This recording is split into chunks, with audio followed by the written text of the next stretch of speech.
So I think, first of all, again, I will repeat that Nigerians, we should be grateful for the leadership and the inspiration of Alhaji Dangote and the Dangote Group for the what my colleague called the audacity to embark on such a huge project. And what I will also say secondly is that no matter how much I have spent time, I've watched the videos of these facilities, I've watched all sorts of reports on the facilities, there's nothing like being here physically to actually see things for yourself.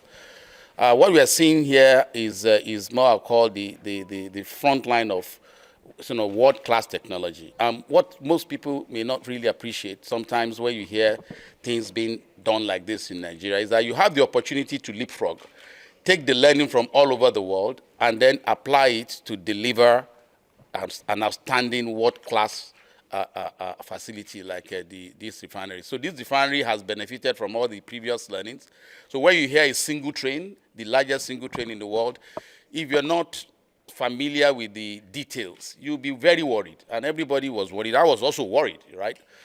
But coming here and seeing the architecture of the plant and the redundancy that has been built into the plant, then what you see is that the plant has been built in such a way that despite being single strain, it has an incredibly high availability. So the perception of the old designs, I'm an engineer, so I can speak to that, right? The old designs do not enjoy the level of technology that you see here. So why is this possible? Now it's clear to me that it's possible because it is taking advantage of the best of technology, both digital technology, AI technology, as far as advanced electronics and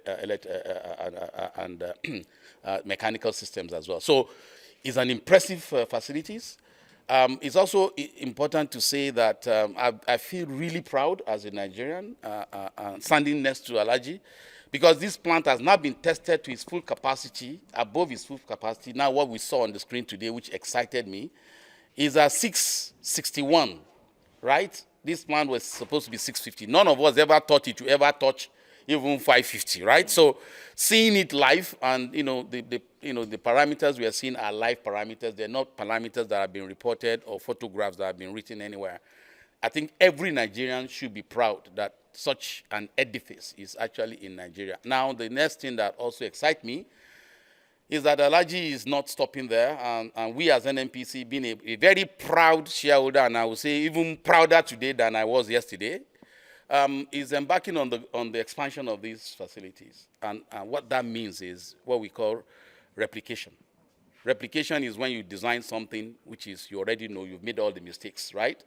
And then you just design one, build two, build three, build four. So what Alhaji has briefed us today, which excites us, is that the expansion of the plant is in hand, which means that we will double the capacity of this plant by just replicating exactly what is on ground.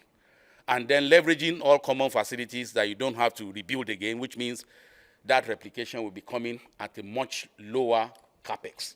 Not only capex, it also means that with the synergies of the operation, your unit operating cost becomes much lower. So you have a more efficient facility. So congratulations, Alhaji. Thank you. And I wish us the very best. Thank you.